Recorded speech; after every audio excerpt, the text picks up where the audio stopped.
नीति शतकम ये भर्तृहरि की रचना है जो आपके पाठ्यक्रम में है।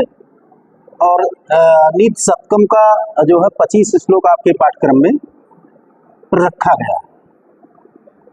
भर्तृहरि के विषय में सामान्य जानकारी हम लोग ले लेते हैं। भर्तृहरि कौन थे, कहाँ के रहने वाले थे, उनका काल क्या था, इस विषय में संक्षेप में चर्चा करते हुए हम लोग जो है अपने पाठ्यक्रम पर आते हैं। संस्कृत साहित्य के रचनाकारों की, विद्वानों की ये परंपरा रही है, उनकी संस्कृति रही है कि अपने विषय में उन्होंने जो है कहीं कुछ लिखने का प्रयत्न नहीं किया है। प्रायः सभी विद्वानों के संदर्भ में ये बातें लगभग लागू होती हैं संस्कृत साहित्य के इतिहास में जो है देखने पर। तो भर्तृहरि भी उसी परंपरा के हैं, तो उन्होंने भी अपने विषय में बहुत कुछ कहीं कुछ नहीं दिया है। नीति शतकम में किसी किसी संस्करण में एक श्लोक मिलता है जिसके आधार पर जो उस श्लोक का संबंध भर्तृहरि के जीवन से जोड़ दिया जाता है। भर्तृहरि की प्रमुख जो रचनाएं हैं वो शतक, 3 शतक हैं जो है, उनके नाम से और भी रचनाएं आती हैं। वाक्पदीयम आता है, व्याकरण का ग्रंथ आता है, उसके अलावा भी और ग्रंथ आते हैं। लेकिन विद्वानों में, पाश्चात्य विद्वानों में भी और भारतीय विद्वानों में और ग्रंथों के प्रति मतभेद है कि ये कोई दूसरे भर्तृहरि नाम के जो है रचनाकार रहे होंगे, क्योंकि कुछ रचनाओं और भर्तृहरि के कालक्रम में समय का व्यवधान है। समय का ज्यादा व्यवधान होने के कारण अधिकांश जो है भारतीय भी उसमें है और पाश्चात्य विद्वान भी है, वो जो है मानते हैं कि अन्य रचनाएं किसी अन्य भर्तृहरि की रही होंगी। जो भी हम जो है कुछ ऐसे तथ्य मिलते हैं, कुछ ऐसी किंवदंतियां मिलती हैं और कुछ जो एक श्लोक है उसकी भी हम चर्चा करेंगे भर्तृहरि के संबंध में, जिसके आधार पर हम भर्तृहरि के विषय में एक छवि, एक जो है दृश्य आपके मस्तिष्क में जो है स्थापित करने का प्रयत्न करेंगे। कुछ ऐसी जो है बातें मिलती हैं। कहा जाता है कि भर्तृहरि राजा विक्रमादित्य के बड़े भाई थे। किंवदंती एक मिलती है कि भर्तृहरि राजा विक्रमादित्य के बड़े भाई थे और विक्रमादित्य के बड़े भाई जब कह दिया जाता है और ये कहा जाता है कि भर्तृहरि ने उन्होंने उज्जैनी में शासन किया, राज्य किया और बाद में जीवन के जो है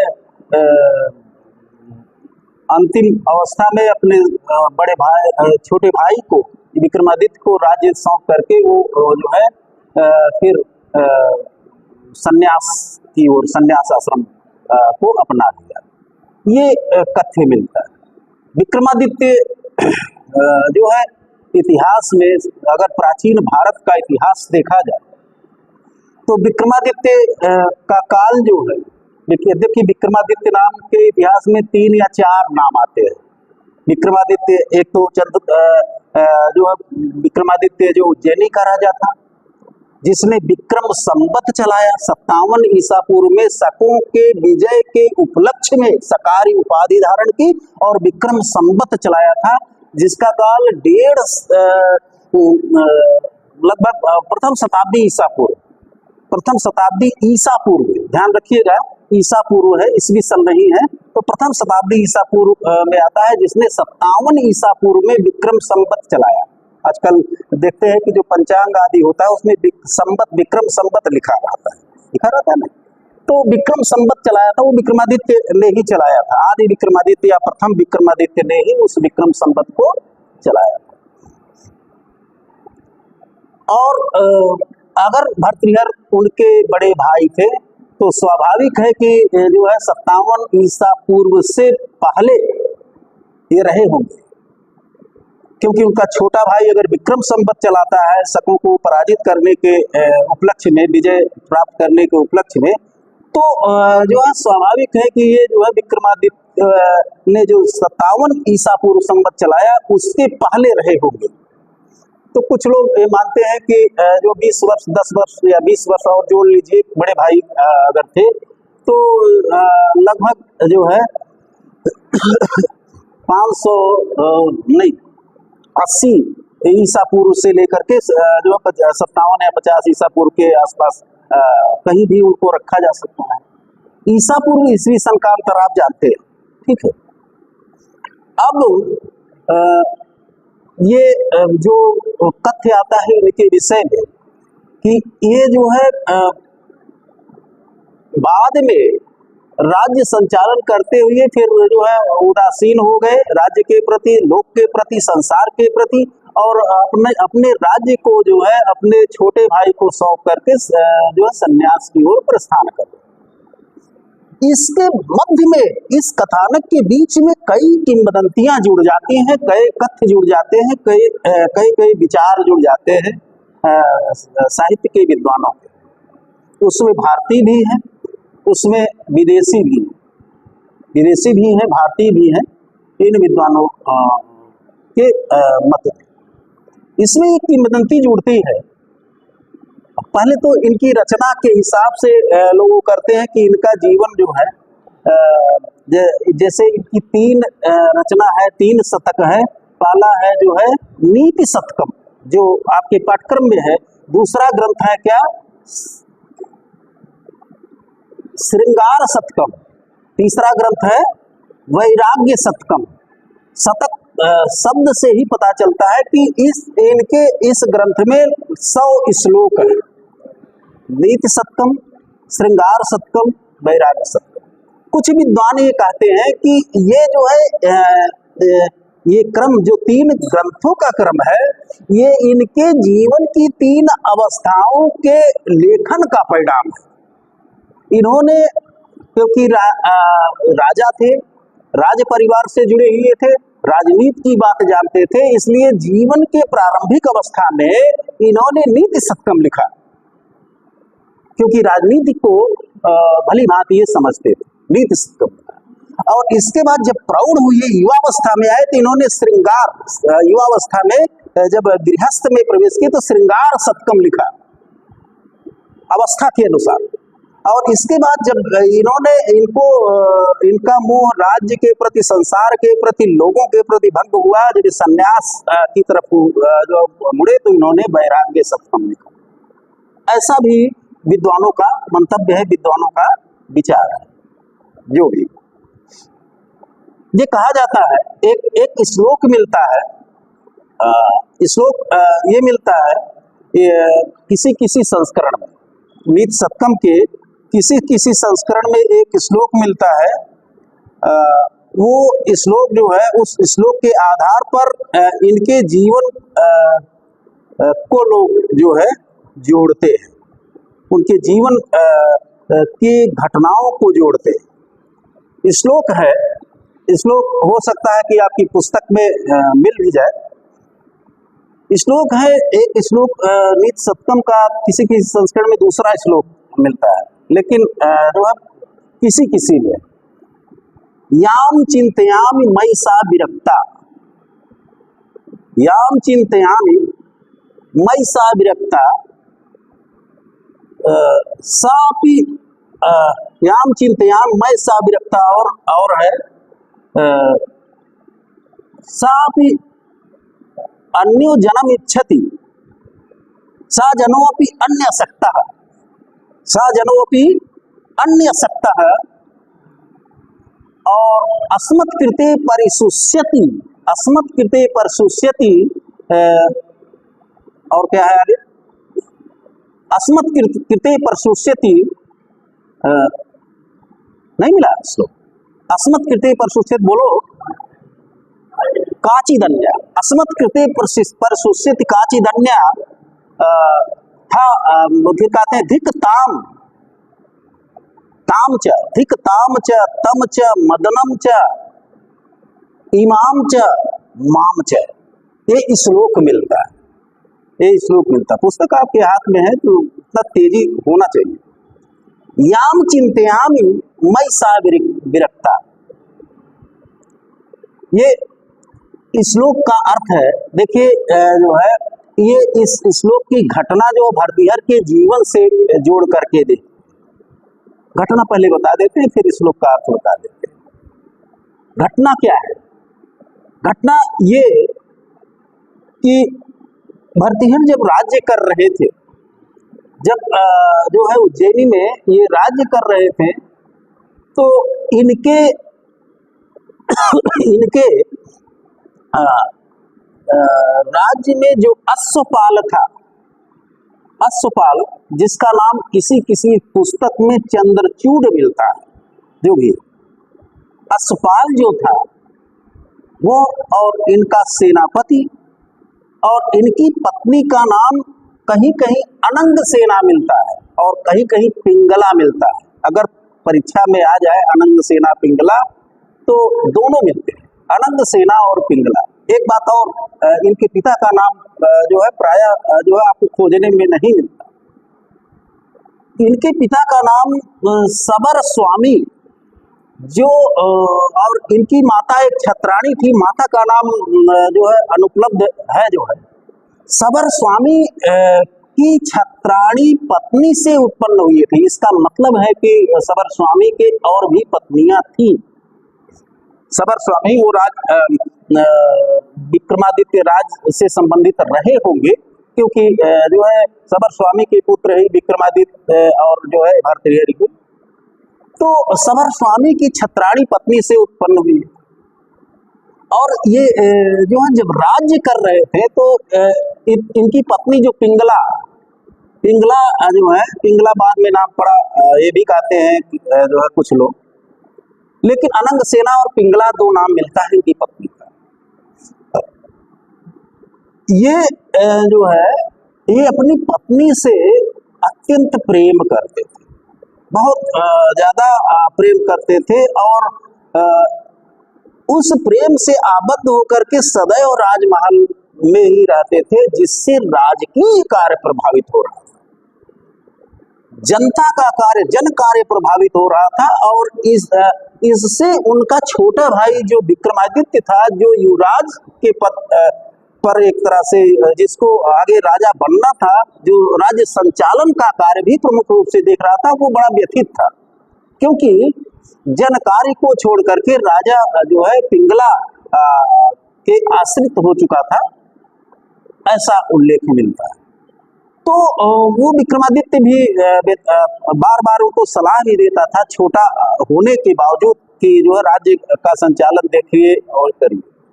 लेकिन भरतहरि जो है बार बार सलाह देने पर उसके ऊपर भी मिलता है कि क्रोधित होते थे, विक्रमादित्य के ऊपर क्रोधित होते थे। और फिर धीरे धीरे जो है जन विश्वास भी उनसे जो है थोड़ा हटा, लेकिन विद्रोह नहीं हुआ।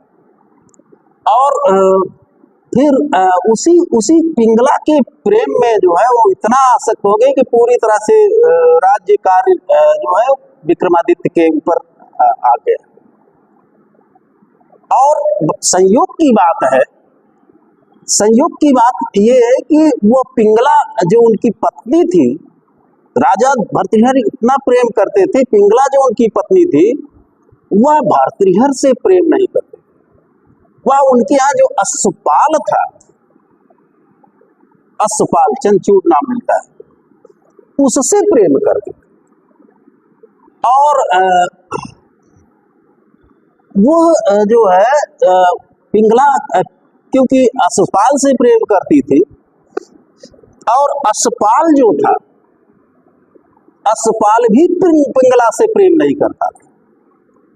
वह जो है अश्वपाल और राजा के एक सेनापति भी था, वह एक रूपलेखा नामक उस नगर में वेश्या थी, रूपलेखा नाम मिलता है और वो बहुत खोजने पर मिला हुआ है। तो रूपलेखा नामक एक जो वेश्या थी, उससे प्रेम करता था। और इस घटना ने भरतहरि के जीवन को मोड़ दिया। प्रेम की निस्सारता, अनुराग की निस्सारता उनको तब समझ में आई। एक बार ऐसा भी कथ्य आता है कि एक बार उनकी राजसभा में एक जो है योगी पुरुष आया और वो चाहता था कि राजा जो है, वो राजा जन सेवा कार्य कर रहे हैं, इसलिए राजा का जीवन महत्वपूर्ण होता है और राजा सबके लिए जो है, जनता के लिए सबके सुख दुख में हमेशा प्रतिभाग करने वाला होता है, नेतृत्व करने वाला होता है, सबकी सहायता करने वाला होता है। इसलिए वो जो है राजा को एक वह योगी अपने योग बल से एक आता कि अमर फल दिया, अपने योग बल से कोई फल दिया जिसको खाने से चिर युवा व्यक्ति जो है जो भी खाता वो चिर युवा बना रहता है। यानी राजा लंबे समय तक, भर्तृहरि लंबे समय तक जो है युवा बने रहते और इसके बाद जो है फिर वो जनता की सेवा करते रहते।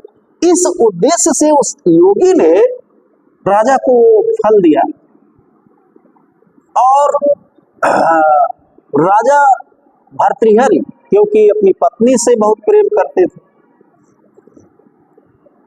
योगी तो चला गया और वो पत्नी से प्रेम करते थे, उस फल को ग्रहण किया और इसके बाद विचार करने लगे कि मैं अगर इसको खाता हूँ तो इससे क्या होगा, जो है मैं इस फल को पिंगला को देता हूँ, जिससे पिंगला जो है हमेशा चिरयुति बनी रहे और वो उसके प्रेम में आबद्ध होकर के उस राजा भर्तृहरि ने उस अमर फल जिसका नाम लिखा मिलता है साहित्य में, उसको पिंगला को दे दिया और पिंगला को दे दिया।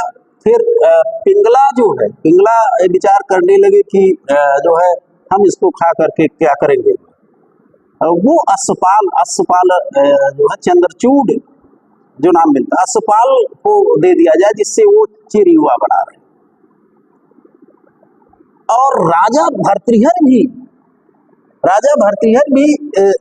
जिस वेश्या को जो है रूपलेखा नामक वेश्या को वो अस्सपाल और उसका सेनापति जो है उससे प्रेम करता था, राजा भर्तृहरि भी उस वेश्या से प्रेम करते थे। अब जब वो अस्सपाल वह फल पाया तो वो सोच रहा है कि क्योंकि वो रानी पिंगला से तो प्रेम करता नहीं था, वो सोचा कि क्यों ना हम उस वेश्या को ये फल दे दें जो है, और जिससे जो है वो वेश्या हमेशा चिरयुवा बनी रहे। और वेश्या क्योंकि राजा से प्रेम करती थी, भर्तृहरि से प्रेम करती थी वेश्या, और उस वेश्या ने विचार किया कि जो क्यों ना इस फल को हम राजा को दे दें, जिससे जो है वो चिरयुवा बने रहे। और वो घूमते घूमते वो फल जो है फिर वो वेश्या आई राजमहल में और फिर राजा को दी और बताई कि ये इसको खाने से आप चिरयुवा बने रहेंगे। जब उसको देखा भर्तृहरि ने तो बड़े आश्चर्य हुए, अरे ये कहाँ से तुमको मिल गया। तो फिर क्योंकि राजा थे तो उन्होंने जब दबाव बनाया और जब गुप्तचर आदि छोड़ने की धमकी दी, इस तरह से जो दबाव बनाया, तो फिर उसने बताया कि ये जो है फल हमको जो है अस्सपाल, आपके अस्सपाल से मिला। उनको आश्चर्य हुआ कि अस्सपाल के पास कैसे चला गया। फिर अस्सपाल को बुलाया गया और इसके बाद जो है जब उससे पूछा गया, शक्ति से पूछा गया, तो उसने बताया कि इस फल को हमको पिंगला ने दिया। और फिर जो है जब सच्चाई सम्मुख आ गई जो है भर्तृहरि के सामने, तो उनका इस संसार से, प्रेम से और जो है किसी भी भौतिक वस्तु से बिल्कुल जो है मन हट गया। उन्होंने कहा कि संसार, विचार किया संसार नश्वर है और ये अनुराग जो है एक तरह से आबद्ध करने वाला है, सब जो है व्यर्थ है। और इसके बाद जो है फिर और कथानक और भी कथ्य जुड़ जाते हैं कि उन्होंने जो है उस अस्सपाल को और अपने सेनापति को जो है फिर अस्सपाल के द्वारा सेनापति का भी पोल खुलता है कि ये उस जो है वेश्या से पर अनुरक्त है। तो जो है फिर इन्होंने असपाल और उसको एक को देश निकाला दिया, एक को मृत्युदंड दिया, और इसके बाद जो है अपने उसको जो है पिंगला को छोड़ दिया। और एक तथ्य और जुड़ जाता है, एक तथ्य और जुड़ता है, एक कथानक और जुड़ता है कि राजा भर्तृहरि एक बार वन में शिकार करने गए। ये पिंगला से जुड़ जाता है, ये अनंग सेना से जुड़ता है।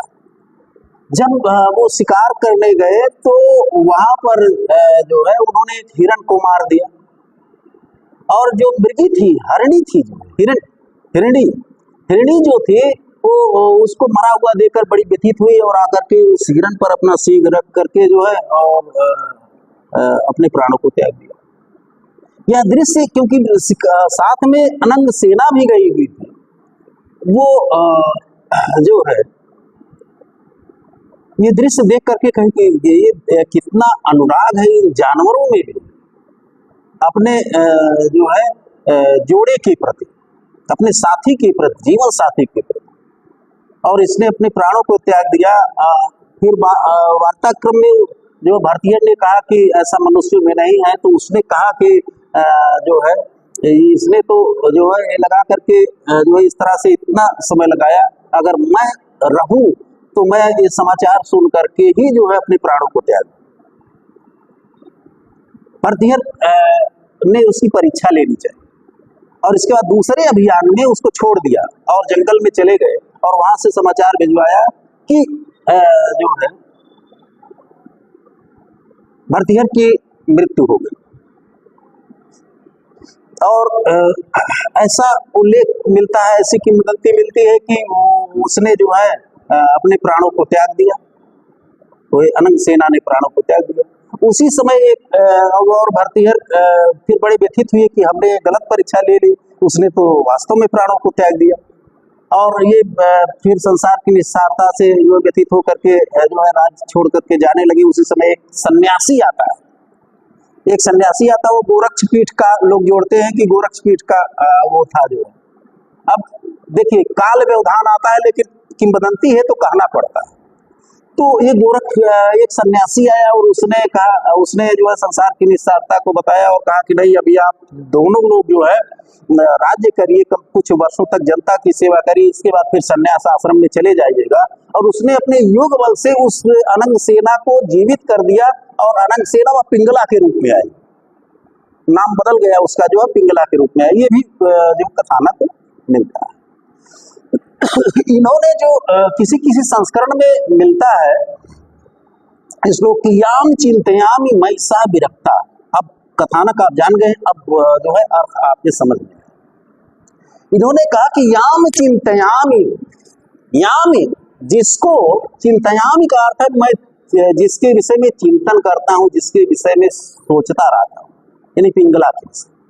मैं जिसके विषय में चिंतयामि का अर्थ है चिंतन करता रहता हूं, सोचता रहता हूं। याम चिंतयामि मई सा विरक्ता, सा वही पिंगला, मई विरक्ता मुझसे क्या है, मुझसे विरक्त है, वो मुझसे प्रेम नहीं करती। जिसके प्रेम में मैं जिसका चिंतन सदैव करता रहता हूं, मई सा विरक्ता, वही पिंगला मुझसे विरक्त है। सापि अन्यम इच्छति जना, सापि अन्यम जनम इच्छति, और वह पिंगला भी मुझसे प्रेम नहीं करती जिसके विषय में सोचता हूं। सापि अन्यम जन्म इच्छति, सापि अन्यम जन्म इच्छति, वह भी अन्यम जन्म, दूसरे जन्म मनुष्य को इच्छति चाहती है। सा जनापि वह अन्य, सा जनापि अन्यम या अन्य अपरा, इस तरह का कुछ शब्द है। तो वह भी जो है, वह मनुष्य भी दूसरे को चाहता है। और इसके बाद जो है वह जिसको चाहता है, फिर आगे है कि अस्मत् कृते, वह जिसको चाहता है वह भी अस्मत् कृते, हमारे लिए परिसुष्यत, सूखी जा रही है वो वेश्या के लिए, कि वह जिसको चाहता है वह भी हमारे लिए परिसुष्यत, परिसुष्यत का अर्थ है मरी जा रही है, चिंतन में सूख जा रही है। तो फिर आगे कहते हैं कि धिक ताम, ताम धिक, उसको धिक्कार है। किसको? किसको धिक्कार है? उस पिंगला को धिक्कार है। धिक ताम तम च, और उसको भी धिक्कार है, उस जो पिंगला को चाहने वाला है अश्वपाल, उसको भी धिक्कार। धिक ताम तम च, और उसको भी धिक्कार है। मदनम च, मदनम की मदनम कामदेव, कामदेव, उस कामदेव को भी धिक्कार है कि जिसने प्रेम कराया, इस जो है असंगत प्रेम कराया। तो धिक ताम च, उस पिंगला को भी धिक्कार है। तम च, उस अश्वपाल को भी धिक्कार है। मदनम च, और उस कामदेव को भी धिक्कार है। इमाम च, और इस वेश्या को, इमाम च, और इस वेश्या को धिक्कार है। माम च, और मुझे भारतीहर को भी धिक्कार है। ये अपने को भी धिक्कार है कि मुझ भारतीहर को भी धिक्कार है कि जो है मैं भी इससे प्रेम करता हूं। तो इस श्लोक को जोड़ करके एक जो है एक कथानक इनके संदर्भ में बनता है।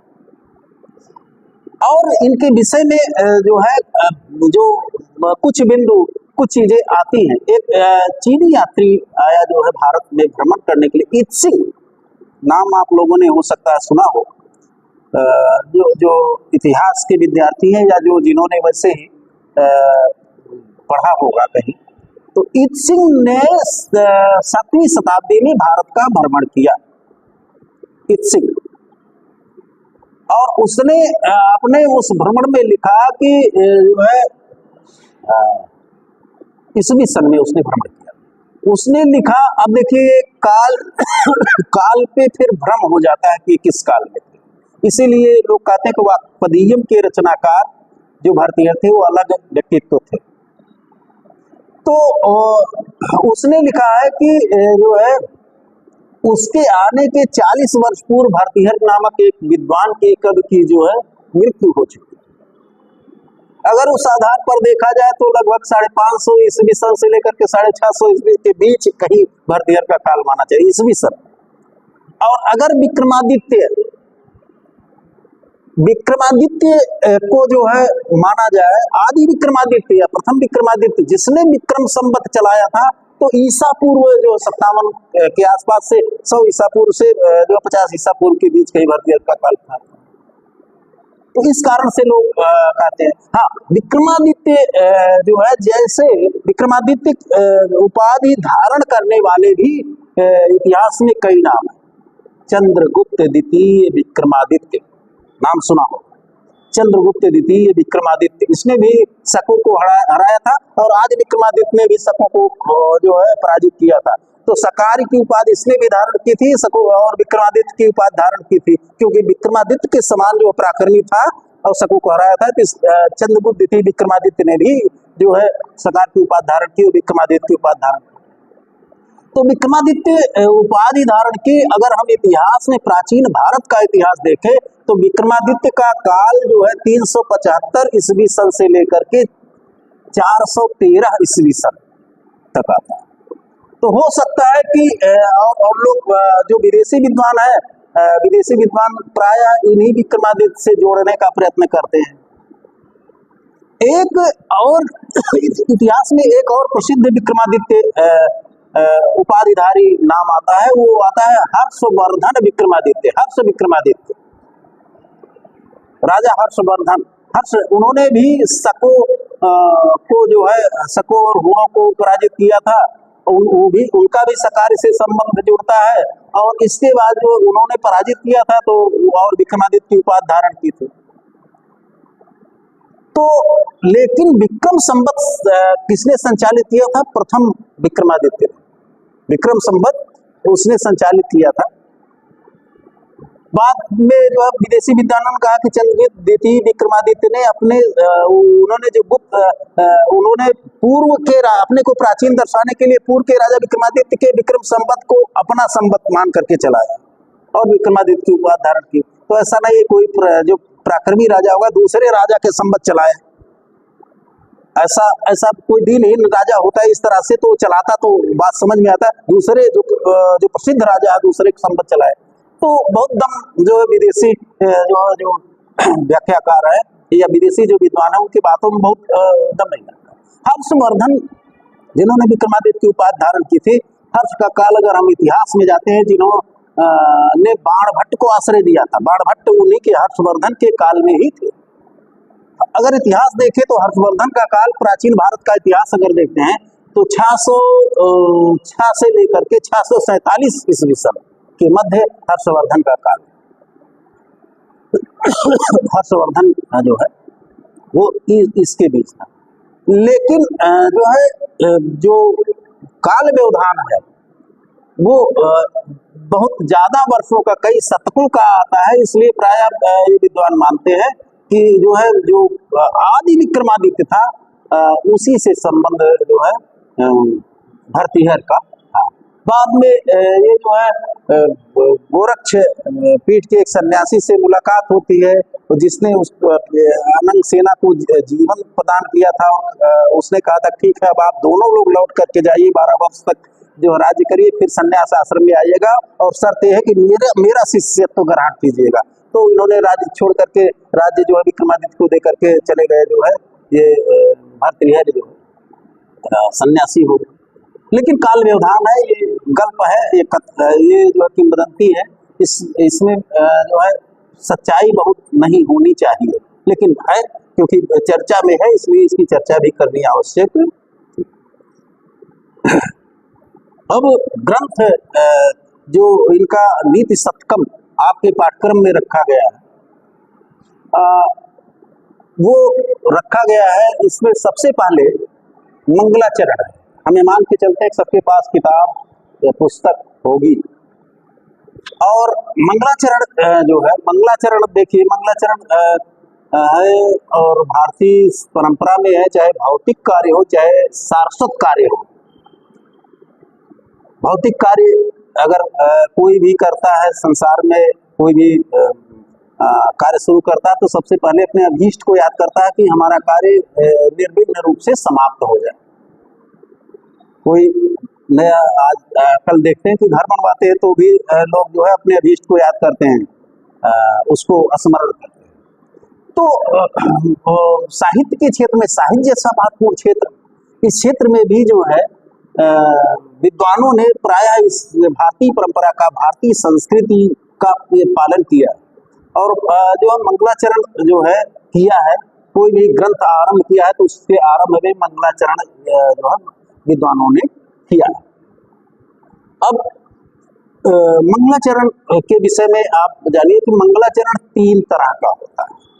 मंगलाचरण 3 तरह का होता है। कभी कभी जो है परीक्षाओं में, प्रतियोगी परीक्षाओं में पूछा जाता है कि मंगलाचरण कितने तरह का होता है। तो मंगलाचरण 3 तरह का होता है। वो होता है जो है, पहला मंगलाचरण होता है आशीर्वादात्मक।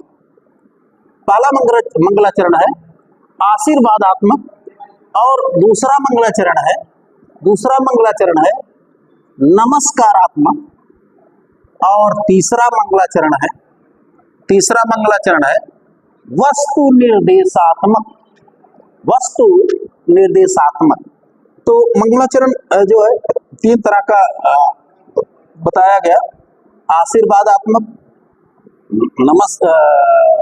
नमस्कारात्मक और वस्तु निर्देशात्मक।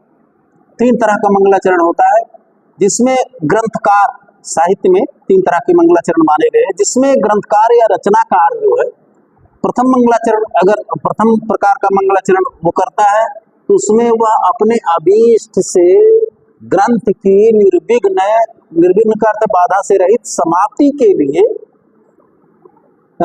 आशीर्वाद लेता है। जो भी उस जो है ग्रंथकार का, रचनाकार का अभीष्ट होता है, उससे उस ग्रंथ की निर्विघ्न समाप्ति हेतु आशीर्वाद लेता है। और नमस्कारात्मक मंगलाचरण में वह अपने अभीष्ट के प्रति श्रद्धा प्रकट करते हुए नमन करता है, उसको नमस्कार करता है। और जो है वस्तु निर्देशात्मक मंगलाचरण वह होता है जिसमें वह उस जो है, जो भी ग्रंथ लिख रहा है उसकी कथा वस्तु का निर्देश कर देता है। अभीष्ट को याद करते हुए उस मंगलाचरण में कथा वस्तु, क्या कथा है उसका संकेत कर देता है, निर्देश कर देता है। इस कारण से तृतीय मंगलाचरण को वस्तु निर्देशात्मक मंगलाचरण भी कहते हैं। ठीक, अब जो है मंगलाचरण इसका देखिए, दिक्कालाद्य अनवच्छिन्न अनंत चिन्ह मात्र मूर्ते और क्या है, दिक्कालाद्य अनवच्छिन्न अनंत चिन्ह मात्र मूर्ते, और इसके बाद फिर है स्वानुभूत एकम आनाय, क्या है, नमः शांताय तेजसे, यही तो है, मिला मंगलाचरण, सबको मिल गया।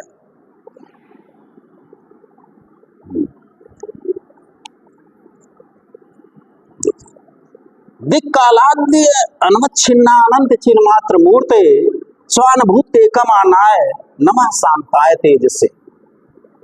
दिक्कालाद्य अनवच्छिन्न, देखिए ये मंगलाचरण कर रहे हैं, कह रहे हैं कि दिक्कालाद्य अनवच्छिन्न, अवच्छिन्न का अर्थ होता है आच्छादित, और जिसका आच्छादन हो जाता है उसका एक परिमाप हो जाता है कि यानी यहाँ तक है, इसको ढक लिया हमने, यहाँ से यहाँ तक ढक लिया, आच्छादन।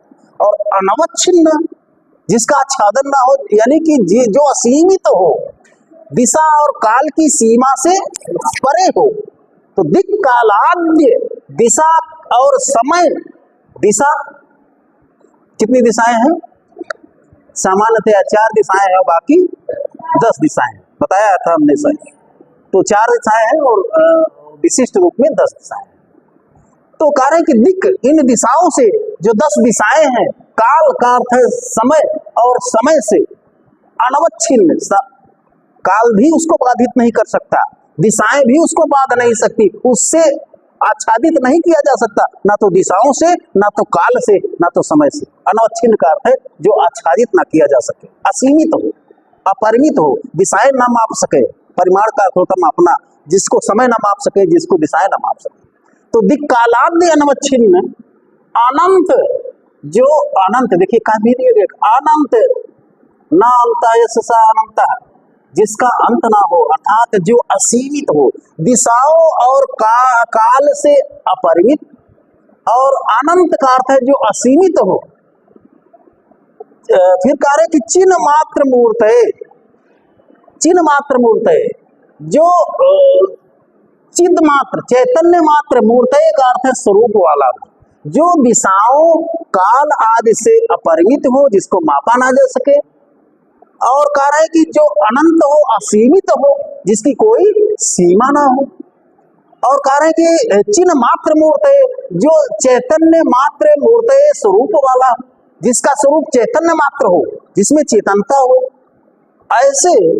और स्वानुभूत्य कमाना है, और जो स्वानुभूत्य कमाना है, जो स्वानुभूत, जो अपने अनुभूति से, एकम का अर्थ है एकमात्र, आनाय का अर्थ है जाना जा सके, जिसको मात्र अपनी अनुभूति से, अपने अंतःकरण की अनुभूति से जिसको समझा जा सके, ऐसे शांताय तेजसे, शांताय शांत स्वरूप, देखिए सब में चतुर्थी है, शांताय तेजसे, तो शांताय तेज से, ऐसे शांत तेज से का अर्थ है तेज स्वरूप, उस तेज से ब्रह्मा, ऐसे उस ब्रह्म को, शांत स्वरूप ऐसे उस ब्रह्म को नमः, नमः का अर्थ है मैं भर्तृहरि, मैं भर्तृहरि नमः, नमस्कार करता हूँ। तो एक एक पद का अर्थ हो गया। तो नमस्कार के योग में चतुर्थी विभक्ति का प्रयोग होता भी आप लोगों ने देखा होगा। एक नियम है कि नमः स्वस्ति स्वाहा स्वाहा स्वधा अलम वसत योगाच्य, चतुर्थी आता है ना, कि नमा के योग में, स्वधा के योग में, अलम के योग में, वसत के योग में जो है ये चतुर्थी विभक्ति का प्रयोग होता है। जैसे चतुर्थी विभक्ति आता है ना, श्री गणेशाय नमः, तो गणेशाय में चतुर्थी है ना, जैसे बालकाय, चतुर्थी एक वचन है ना, उसी तरह से गणेशाय, नमः शिवाय, शिवाय में भी चतुर्थी है। जहां भी नमस्कार होगा वहां पर चतुर्थी विभक्ति का प्रयोग होता है, एक नियम है व्याकरण का। नमः स्वस्ति स्वाहा स्वधा अलम वसत योगाच्य, ये इसके योग में चतुर्थी विभक्ति का प्रयोग होता है। ये सूत्र है, वो कारक प्रकरण में आप उसको पढ़ें। तो देखिए एक बार तो अर्थ हो गया, इसको एक बार फिर देख लेते हैं कि दिक कालाद्य अनवच्छिन्न अनंत चिन्ह मात्र मूर्ते, दिशा काल आदि से अनवच्छिन्न का अर्थ है अनाच्छादित अपरिमित, जिसको मापा ना जा सके। दिशा काल आदि से जो अनवच्छिन्न है, अपरिमित है, जिसको मापा ना जा सके। अनंत, अनंत का अर्थ है जो असीमित है, जिसका कहीं अंत ही नहीं है, जो असीमित है। और जो चिन्ह मात्र मूर्त है, जो चैतन्य स्वरूप वाला है, और जो स्वानुभूति कमाना है, जो अपने एकमात्र अनुभूत से आनाय का अर्थ है, जिसको जाना जा सकता है, केवल अनुभूत से जिसको जाना जा सकता है, इंद्रियों से नहीं, देख करके नहीं, केवल स्वानुभूति कमाना है, जो अपने अनुभूति मात्र से जिसको जाना जा सकता है। ऐसे शांताय तेज से, शांत स्वरूप तेज से उस ब्रह्म को, उस पर ब्रह्म को नमः, नमः का अर्थ है मैं भर्तृहरि नमस्कार करता हूँ। ठीक है, तो ये जो है मंगलाचरण इन्होंने किया। अब इसमें आप जान गए होंगे कि कौन सा मंगलाचरण का कौन सा स्वरूप है, कौन कौन कौन मंगलाचरण है, नमस्कारात्मक, क्योंकि इन्होंने उस परब्रह्म को, उसके स्वरूप को पहले याद किया, उसके बाद जो है ऐसे उस शांत स्वरूप परब्रह्म को नमः का अर्थ है नमस्कार है। तो इस मंगलाचरण में नमस्कारात्मक मंगलाचरण है। ठीक है।